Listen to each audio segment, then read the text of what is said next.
Hello, मैं doctor Pranav Mathur, doctor Mathur dental innovation Kanpur से। और आज हम लोग बात करेंगे सिल्वर फिलिंग के बारे में। काफ़ी सालों से जो है दांतों में कई तरह की फिलिंग होती रही हैं और उसमें सबसे पुरानी तरह की जो फिलिंग है उसको सिल्वर फिलिंग बोलते थे जनरली, क्योंकि वो चांदी की तरह दिखाई देती थी। असलियत में वो मरकरी होती थी, मरकरी की तरह की फिलिंग होती थी और डेंटिस्ट्री में हम उसको डेंटल अमलगम बोलते हैं। तो आज हम लोग इसके बारे में बात करेंगे कि डेंटल अमलगम पहले बहुत यूज होती थी। करीब करीब 100 साल से ज़्यादा हो गए डेंटल अमलगम को यूज होते हुए, और उसके बाद फिर वो एकदम से कम हो गई है या ख़त्म हो गई है। तो उसके क्या कारण है? तो डेंटल अमलगम या फिर सिल्वर फिलिंग जो है वो बहुत ही एक ड्यूरेबल तरह की फिलिंग थी। अपनी प्रैक्टिस में हम लोगों ने देखा है कि काफ़ी पेशेंट्स ने 30-30, 40-40 साल पहले जो है सिल्वर फिलिंग करवाई थी और अभी भी जो है वो दांतों में मौजूद है। काफ़ी इकोनॉमिकल होती थी। बस उसके 2-3 नुकसान थे। एक सबसे बड़ा नुकसान तो या साइड इफेक्ट कहें उसका ये था कि जो सिल्वर फिलिंग है उसमें 50% से ज़्यादा मरकरी होती थी कंपोनेंट में।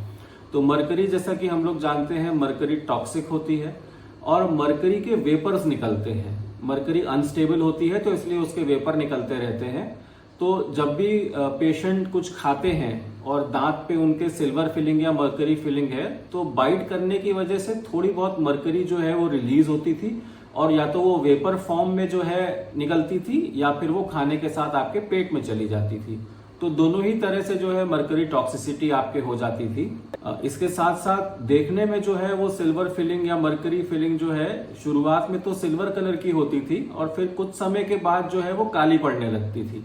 तो वो एकदम काली हो जाती थी तो देखने में भी खराब लगती थी। और जिस दांत पे सिल्वर फिलिंग करी जाती थी उस दांत का भी कुछ एरिया कुछ सालों में उसकी वजह से ब्लैक पड़ने लगता था।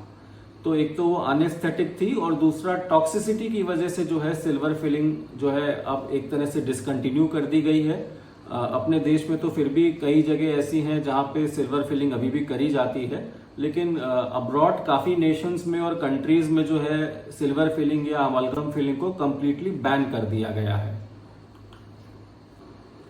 जो मर्करी वेपर्स निकलते थे खाना खाने के प्रोसेस में, जब दांत जो है फिलिंग के ऊपर पड़ता था, तो वो मर्करी वेपर्स जो है वो हमारे लिए ठीक नहीं होते थे। और खास तौर पे प्रेग्नेंट फीमेल्स या बच्चे या इस तरह के पेशेंट जिनको की कोई क्रोनिक डिजीज है, यानी कि किडनी डिसऑर्डर है या फिर लिवर डिसऑर्डर है, तो उनके लिए ये काफी हार्मफुल होता था।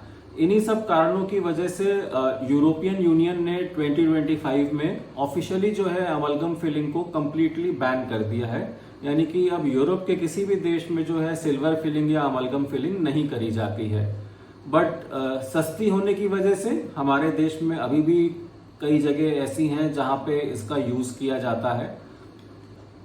तो इस वीडियो को बनाने का यही मकसद है कि आप लोगों को इस बारे में जानकारी हो कि सिल्वर फिलिंग और डेंटल अमलगम फिलिंग जो है वो सेफ नहीं होती है, उसके साइड इफेक्ट्स होते हैं।